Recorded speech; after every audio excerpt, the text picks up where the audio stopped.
성경 본문을 읽고 나니까 와, 이런 말씀을 오늘 같이 묵상하나라고 생각하기 전에 이 말씀이 누구에게 행해졌는지, 그리고 어떤 상황에서 이야기했는지 생각해 본다면 오늘 우리에게 주시는 말씀을 분명히 깨달을 수 있을 거라는 생각이 들었습니다. 예레미야 39장에 나오는 말씀이 이스라엘 백성들 그렇게 경고했지만 결국에 회개하지 않고 하나님께서 주신 기회들 다 놓치고 멸망하게 되는 것을 39장에 확인하게 되었습니다. 39장 이후서부터는 40장서부터의 말씀은 그러니까 멸망한 이후에 이스라엘 백성들에게 하는 말씀입니다. 너희들이 그렇게 말했던데 왜 회개하지 않았냐? 너희들 멸망하게 되었다. 하나님의 불순종한 것에 대한 책임과 그것에 대한 결과에 대해서 이야기하면서 동시에 예레미야의 마음이 하나님께서 이 모든 나라들을 그런데 가만히 두시지 않고 하나씩 이제 처리하실 것이다. 그래서 오늘 본문 분량에는 모압에 관련된 이야기가 나오고, 이제 내일에는 월요일날 분량에는 암몬과 다른 나라들을 하나님께서 심판하실 것이다 라는 이야기를 전합니다. 그 중에서도 오늘 본문 말씀은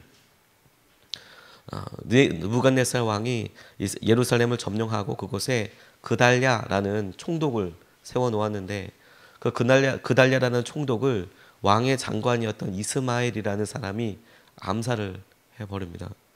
죽여버립니다. 그리고 나서 이들이 어떻게 하면 좋겠느냐고 예레미야를 찾아옵니다.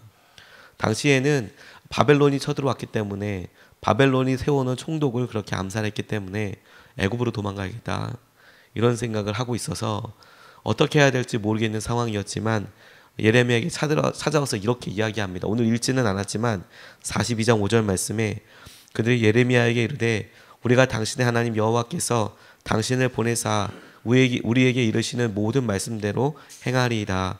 여호와께서는 우리 가운데에 진실하고 성실한 증인이 되시옵소서. 와서 예레미야에게 무슨 말씀을 하시든지 하나님의 말씀이면 순종하겠습니다. 당신이 직접 가서 하나님께 알아봐 주십시오. 이렇게 이야기를 합니다. 그랬더니 기도하고 왔더니 기도하는 과정 가운데 하나님께서 저들 말 안 들을 것이다 이런 말씀을 해주시고, 그리고 그 이스마엘에게 그걸 깨닫게 해주신 대로 너희들 속마음을 이제 알았다 하면서 이야기하는 부분입니다. 이스마엘에게 하나님의 말씀을 구하지만 순종하지 않는 이스마엘이라는 사람과 그의 일행들에게 애굽으로 가면 죽는다. 너희들 거기 가면 바벨론이 쳐들어가서 죽일 거다. 그리고 거기 전염병이 있을 거다. 이런 이야기를 해줍니다. 그런데 이 본문 말씀에서 우리가 하나님의 말씀을 듣고 하나님의 말씀을 순종해야 될 때의 태도를 우리가 확인하고 다시 점검할 수 있겠다라는 생각을 하게 되었습니다. 첫 번째로 하나님께서 하나님 말씀 앞에 우리가 회복하기 원하는 것, 우리가 붙잡기 원하는 말씀은 하나님의 말씀이 우리의 전부가 되어야 한다는 것입니다. 한번 드러나 보자라는 수준이 아니라 전부여야 한다. 20절 말씀에 보면 너희가 나를 너희 하나님 여호와께 보내며 이르기를 우리를 위하여 우리 하나님 여호와께 기도하고 우리 하나님 여호와께서 말씀하신 대로 우리에게 전하라. 우리가 그대로 행하리라 하여 너희 마음을 속였느니라. 예레미야가 이스마엘과 이스마엘의 일행에게 하는 이야기입니다. 너희가 마음을 속였다. 뭐든지 행하려겠다고 이야기하지만 너희가 실상은 그것이 속인 것이다 라고 이야기하고 있는 것입니다. 예레미야가 하나님께로 가서 기도하고 응답받는데 약 10일 정도가 걸렸는데, 처음에 말씀드렸던 대로 하나님께서 말씀하시면 뭐든지 순종하겠습니다. 그런데 시간이 지나고 나서 하나님의 뜻이 이러하다라고 말씀하니까 그런데 내가 하나님 뜻 순종하지 못하겠습니다. 마음에 정해놨으니까 내가 일단 주님 뜻을 알기나 원합니다. 내가 선택할 수 있는 여러 가지 것들 중에서 하나님 뜻은 어떤 것인지 보고 내가 그것을 그대로 한번 가길 원합니다. 그러는 순간 사실 우리 마음속에 아무런 것이 남지 않게 되고, 이렇게 절체절명의 순간에는 멸망할 수밖에 없는 그런 일을 겪게 되는 것이죠. 근데 우리가 우리 삶에서도 하나님께서 도전하시고 말씀하셔도 이런 일들에 대해서 얼마나 쉽게 세상의 일과 하나님 아닌 것들을 선택하게 되는지 모릅니다. 하나님의 음성을 듣고자 하는 그런 태도가 하나님께서 우리에게 주시는 은혜의 응답과 관련되어 있기 때문에 하나님의 말씀이 모든 것이다 이렇게 따라가는 것이 너무너무 중요하다고 생각이 듭니다. 예전에 제게 다른 교회에 있는 한 청년이 와서 상담을 한 적이 있었습니다. 선한목자교회 있을 때 금요 성려 집회를 이렇게 섬기고 돌아오는데 한 11시쯤에 한 남자 청년이 와서 잠깐 이야기할 수 있겠냐고. 밤이 너무 늦었지만 너무 심각해 보였기 때문에 그렇게 하자고 사무실에 데리고 들어가서 무슨 일 때문에 그러느냐 그랬더니 저는 처음에 선한목자교회 교인인 줄 알았어요. 그런데 다른 교회 청년이더라고요. 근데 이미 앉아서 얘기를 하고 나니까 뭐 가라 그럴 수도 없고 그러냐고 이야기를 하는데 왜 그러냐 물어봤더니 본인은 선교사로 자원했고 칠레 선교사로 가기로 했고 교회에서 파송도 결정됐고 그리고 파송 교회가 있으니까 그와 관련된 여러 일들도 다 뭐 비행기 표나 이런 것도 다 준비됐다. 뭐 그러면 가면 될 텐데 왜 그러냐 그랬는데 최근에 자기 어머니랑 주위에 있는 지인들이 다 반대한다. 선교 가는 걸 왜 반대하냐. 그렇게 오랫동안 기도하고 준비해서 차근차근 했으면 그냥 가면 될 텐데 왜 반대하냐 물어봤더니 그렇게 제게 찾아왔을 때 칠레에 커다란 지진이 있었습니다. 그리고 그 형제가 가려고 했던 선교를 가려고 했던 그 도시 바로 근처에 그런 피해 도시들이 있었고 거기에 이렇게 피해가 막 있으니까 칠레 가면 안 된다. 이렇게 주위에서 이야기를 하더라는 거죠. 교회 본인 다니는 교회 목사님한테 가서 말씀드리면 되지 않냐 그런 걸 그랬더니 자기네 교회는 선교를 이렇게 밀어주기보다는 그냥 뭐 너 가려면 가라 이런 느낌이어서 찾아왔나라고. 그래서 저는 제 마음속에 드는 생각대로 이야기를 해줬어요. 야 지금 만약에 선교를 가려고 한 나라를 결정하려고 할 때 어떤 사역을 해야 할까 누구를 만나야 할까 이게 제일 커다란 질문이고 기도 제목인데 지금이야말로 칠레 가면 형제가 할 일이 진짜 많겠다고. 신학을 공부하지 않았어도 할 수 있는 일로 도울 수 있는 일도 정말 많을 테니까 엄청 좋지 않겠냐고 그렇게 말해 주었더니 다른 여러 이야기들이 이제 그때부터 하나씩 하나씩 나오는 거예요. 가만히 한참을 이야기하다가 제가 깨닫게 된 게 이 형제가 듣고 싶은 말이 있나? 나한테 듣고 싶은 말이 있나? 나한테 말은 상담이라고 이야기하지만 가지 마라 이런 말을 듣고 싶은 건가? 도대체 어떻게 확신을 시켜야 하는 건가? 이런 생각을 하게 됐어요. 그래서 알았어요. 무슨 말을 해줘도 이 친구는 지금 확신을 못 하겠구나. 드러나 보자라고 이야기하는 거. 전화로도 상담 전화가 오는 경우들이 있습니다. 대개의 경우 본인의 이름도 밝히지 않습니다. 익명의 어느 교인으로 뭐 어느 대충 어디에 살고 있는데 그러면서 이야기를 해요. 이런 경우가 제일 난감해요. 왜냐하면 하는 말을 다 믿을 수가 없거든요. 본인은 자기가 드러나지 않게끔 이야기한다고 하지만 이건 진짜 한번 얘기하면 믿을 것도 없어요. 자기 이름이 누구고 어느 교회 다니고 어떤 문제이고 이렇게 명확하게 이야기하는 경우는 그래도 이 사람들이 뭐 이렇지만 보통 이렇게 하는 경우는 저뿐만이 아니라 목사님들 쫙 돌아가면서 다 전화를 하거든요. 아마 해결도 안 될 거예요. 그렇게 얘기를 하면. 그러니 엄청 마음이 이제 본인에게는 갈급함이 있다고 하지만 그런데 말씀을 보고 이렇게 하면 그런 게 걱정이 되는 거예요. 한번 하나님 말씀을 듣겠다 순종하고 나서 그렇게 순종하지 않으면 그 다음부터는 하나님께서 어떤 말씀을 하셔도 헷갈리거든요. 엄청 헷갈리거든요. 제게 하나님께서 수련회를 통해서 하나님의 종으로 살아라라고 말씀하셨던 때가 있었습니다. 한미준이라는 집회에 가서 한국교회 미래를 준비하는 모임이란 집회에 가서 당시 사역실 놓고 기도하고 있는데 젊은 목사님이 나오셔서 하나님의 종으로 살 사람이 없지 사역지가 왜 없냐 이렇게 말씀하시고 종으로 살아라. 어디든 진로나 월급이나 이런 건 생각하지 말고 그냥 정해주면 그냥 그런 거 아무것도 필요 없으니까 전도만 하겠다. 지역만 정해주면 사역만 열심히 하겠다. 그러면 어디서 그런 사람들 안 뽑냐 이런 이야기를 하셨어요. 그런데 그런 이야기 듣고 나니까 그게 저에게 하시는 말씀이다라는 생각이 들더라고요. 아멘. 그리고 이력서랑 자기소개서 써서 찾아갔거든요. 그분이 분명히 그렇게 사역하려고도 하는데 갈 교회가 없다면 본인 교회 오라고 했거든요. 그래서 그 교회 찾아갔어요. 그리고 유기성 목사님이랑 같이 사역하고 그렇게 만나게 됐는데 이건 그냥 과정을 뛰어넘은 거고요. 사실은 그 사이에 한 몇 주 정도의 시간이 있었어요. 가겠다라고 결정을 하고 하나님 그렇게 기쁨 가운데 있는데 저희 어머니, 저희 부모님들이 다 반대하셨거든요. 뭘 다. 저희가 그때 집에서부터 안산 광림교회까지 2시간 15분 걸렸거든요. 뭐 시간이 줄지도 않았어요. 시간이. 지하철 타고 끝까지 가면 2시간 15분. 더 줄지도 않고 더 많이는 걸릴 수 있지만 거기에 간다니까. 그리고 거기에 월급도 받지 않고 가겠다니까. 그러니까 이제 아들이 이상해졌나. 그냥 너 교회 근처에 있는데, 집 근처에 있는데 교회 얼마든지 갈 수 있는데 그냥 그렇게 해라. 유별나게 그러지 마라. 그냥 중간 정도 해라. 너무 그러면 안 된다. 그런 류로 말씀하셨던 것 같아요. 중요한 시기인데 그렇게 말씀 붙잡고 그렇게 가지 말고 그냥 근처에 있는 교회 가라. 부모님들이 그런 얘기 해주시니까, 친구들도 그렇게 이야기하니까 그러면 가지 말아야 하나? 이런 생각이 들더라고요. 그래서 결행하지 못하고 쭈뼛쭈뼛하는 그 짧은 기간 동안이 제게는 정말 너무 힘들었어요. 기도가 안 되더라고요.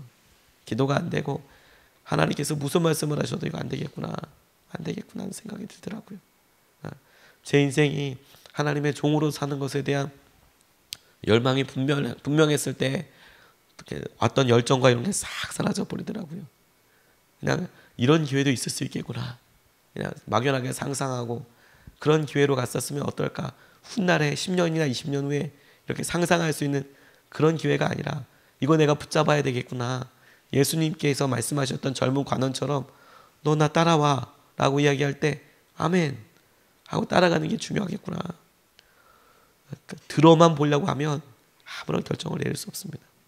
우리가 하나님께 우리가 아침마다 주님의 말씀을 구하고 주님 앞에 온전히 나아가게 될 때 이런 결단이 있어야 될 것 같아요. 하나님 말씀이면 무조건 순종합니다. 드러나 보는 수준이 아니라 무조건 순종하겠습니다. 이게 놀라운, 하나님이 하나님의 음성을 듣고 따라가는데 첫 번째 우리에게 주목하시고 갖추라라고 이야기하시는 태도라는 생각이 들었습니다. 두 번째로 주목하게 된 것은 21절로 22절 말씀에 순종과 관련된 것입니다. 너희 하나님 여호와께서 나를 보내사 너희에게 명하신 말씀을 내가 오늘 너희에게 전하였어도 너희가 너희 하나님 여호와의 목소리를 도무지 순종하니 아니하였은즉 너희가 가서 머물려고 하는 곳에서 칼과 기근과 전염병에 죽을 줄 분명히 알지니라 라고 이야기하고 있습니다. 이스마엘에게 이야기한 이 말씀이 우리에게는 멸망하게 될 것이다 라는 저주로 적용하는 것이 아니라 순종이란 단어에 집중하게 되었습니다. 순종하지 않으면, 도무지 순종하지 아니하였은즉, 하나님의 말씀은 우리의 순종으로 완성되어집니다. 순종하면 그것이 완성되어져요. 이스마엘을 통해서 반면교사로 알 수 있어요. 하나님 말씀에 순종하면 단순히 이런 어려움과 그냥 이런 걸 극복하는 수준이 아닙니다. 오늘 본문 말씀이 46장 전체에서부터 시작이 되는데 우리가 읽지 않은 중간에 어떤 말씀이 나오냐면 그냥 죽지 않는다는 말씀을 해준 게 아니라 너희들이 이곳에 머물면 살 수 있을 뿐만 아니라 축복과도 같이 너희들이 안정된 삶을 살 수 있을 거라고 그렇게 이야기해줘요. 사는 길을 알려줘요. 그냥 피해서 목숨을 그냥 건지는 수준이 아니라 너희들이 진짜 잘 사는 방법을 알려줘요. 여기 머물러라. 읽지는 않았지만, 근데 이스마엘이 그런 이야기를 듣고 여기 있으면 너희가 느부갓네살과 바벨론의 영지이기 때문에, 지금 나라가 됐기 때문에 위험해, 애굽으로 가야 해, 이렇게 생각을 하고 있는 거거든요. 그거 아니다. 여기 있어야 산다. 여기 있어야 산다. 몇 번씩이나 얘기하지만 순종하지 않아요. 하나님께서 우리에게 말씀을 주시고 이끌어 가실 때 순종이 우리 삶의 도전이고 기쁨이고 그게 완성이 된다라는 것이죠. 여러분, 우리 마음속에 하나님께서 말씀을 이렇게 주시면 그 말씀에 대한 기쁨이 그냥 단순하게 이걸 수준을 넘어서 이런 수준이 아니라 그게 유일한 기쁨이 돼요. 그게 살 길이 되고요. 하나님께서 그 시기를 우리를 살 수 있는 놀라운 주님의 축복의 수준으로 주신 거예요. 그렇게 가면 하나님께서 은혜를 주시더라. 가장 놀라운 길을 더하여 주시더라. 그게 주님의 약속인 것이죠. 하나님께서 우리에게 순종을 이야기하실 때에는 우리가 생각지도 못했던 커다란 축복과 돌파구를 예비해 주신 경우들이 많더라고요. 보이지 않던 것, 우리가 알 수 없었던 것, 그것을 넘어서게 하는데 하나님께서 중요한 과정들을 사용해 주시더라. 순종이 그러하게 되더라. 돌파하게 되더라. 그런 생각이 들었습니다. 우리가 교회를 세워가면서 하나님께서 우리에게 도전하시고 예배해 주신 것이 전 정말 그랬다고 싶어요. 개척을 준비하기 전에 유기성 목사님으로부터 올해 이번에 차 목사님께서 개척 준비를 하십시오, 이런 이야기를 6월 달에 들었습니다. 6월 달에 듣고 어떻게 준비해야 되나 사람들한테 아무한테도 얘기하지 않고 기도만 하고 준비하고 있었다가 단기 선교를 다녀오고 이 목사님이 제게 뭐라 이야기하셨냐면, 어느 교회에 청빙이 있으니까 가지 않겠냐고, 가보지 않겠냐고. 처음에는 그렇게 귀 기울이지 않았습니다. 이미 이제 개척에 대한 마음도 하나님께서 제게 개척해야 될 그런 마음도 이유도 주셔서 그래야겠다 기도하고 있다가 어떻게 해야 될까 고민하고, 그런데 목사님과 여러 이야기를 나누다가 순종해야 되는 거구나, 가야 되는 거구나, 그 교회에 내가 가서 하나님께서 이런 것들에 대해서 함께 나눠야 되겠구나. 그 교회에 여러 빚이 엄청 많은 교회였습니다. 지방에 있는 교회였고, 건물을 지어두고, 그리고 건물 지어둔 상태로 목사님이 건강이 너무 안 좋으셔서 갑자기 어려운 일을 당하시게 된 거예요. 하늘나라로 가시게 되셨어요. 진짜 난감하죠. 교회를 잘 지어놓으면 뭐합니까? 이제 목사님이 안 계신데 난감하고 빚은 계속 있고. 그런데 그 빚이 정말 많은 거예요. 야, 이거 뭐 원금만 갚아도 100년을 갚아도 안 되겠다, 제 월급으로는. 그런 생각이 드는 교회에 한 사람당 엄청나게 많은 그런 걸 해야 되는데, 여기 내가 담임 목사로 가는 게 맞나? 그런데 하나님께서 내가 언제 제 이름으로 빚을 져서 그만한 헌금을 하나님께 드릴 수 있겠나? 하나님께서 제 이름이라도 필요하다면 영광스럽게 쓰시겠구나, 이런 생각 하겠다고 이야기를 드렸어요. 그래서 저희 기획위원회에서는 다 결정도 되고 보내자, 기쁩니다, 보내자, 그렇게 축복해 주시고 가겠다고 결정하고, 우리 쪽에서는 다 준비가 끝났는데 그쪽 교회에서 안 받았습니다. 그쪽 교회에서 뭘 좀 더 요구하는 것들이 있어서 안 되게 됐는데, 근데 그런 과정 중에서 제게 남은 게 뭐였냐면, 순종해 보니까 길이 열리더라고요. 그러니까 이 길이 주님의 뜻인가 아닌가 고민하지 않고 주님께서 말씀하시면 상황과 여건이랑 상관없이 일단 간다. 일단 가겠다고 결정하고 나니까 하나님께서 그 다음에 예배하신 것들을 보여주시더라고요. 그래서 주님 뜻이면 거기 가겠습니다. 아멘. 가려고 하니까 못 가게 됐을 때도 고민하지 않았습니다. 주님께서 막으시는 거구나. 그러면 주님께서 더 다른 길을 내게 준비해 주시겠구나. 개척 준비 열심히 하면 되겠구나. 순종해 보기 전까지는 알 수가 없어요, 여러분. 하나님께서 열어주실 때 순종하기 전까지는 뭐가 준비되어 있는지 몰라요. 우리에게도 다 그와 같다고 말씀하십니다. 이스마엘을 통하여서 그가 두려워해요. 하나님께서 순종하게 했을 때 그 이후에 무엇을 예배했는지 그가 들었지만 믿지 못해요. 자기가 해놓은 죄 때문에. 이곳에 있으면 내가 총독을 죽였는데 살겠냐? 상식적으로 내가 살 수 있겠냐? 여기 애굽으로 떠나서 있어야지. 그런데 듣고 싶은 거예요. 애굽으로 가라, 하나님의 뜻이다. 그러면 같이 하는 사람들과 마음이 또 있잖아요. 자기 마음이 편하잖아요. 하나님은 그렇게 응답하지 않으세요. 왜냐하면 하나님은 우리에게 가장 좋은 것을 예비해 두셨거든요. 그걸 주기 위해서 우리에게 순종을 요구하세요. 그 순종을 하기 위해서는 하나님의 말씀이 최고다, 전부다. 내가 순종하면 나아간다. 그렇게 하나님 앞에 나아가고, 오늘도 우리의 삶에 그게 중심이 되어서 하나님의 은혜를 함께 누리게 되는 저와 여러분 되시기를 축복합니다. 오늘 두 가지 말씀을 같이 나눴습니다. 첫 번째는 하나님의 말씀을 전부로 생각해야 한다. 드러나 보자라는 수준이 아니라 하나님의 말씀밖에 없다.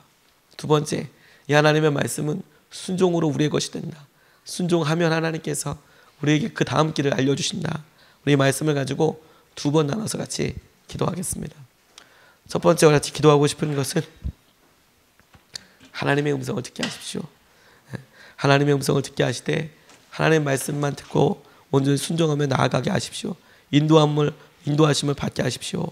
이렇게 같이 기도하고 싶습니다. 하나님의 음성을 듣게 하여 주시고 하나님의 말씀만 우리가 온전히 따라가게 하여 주십시오. 하나님께서 은혜의 말씀을 오늘 듣고 온전히 따라갈 수 있게 해달라고 이렇게 같이 기도하시겠습니다. 아버지 하나님 감사합니다.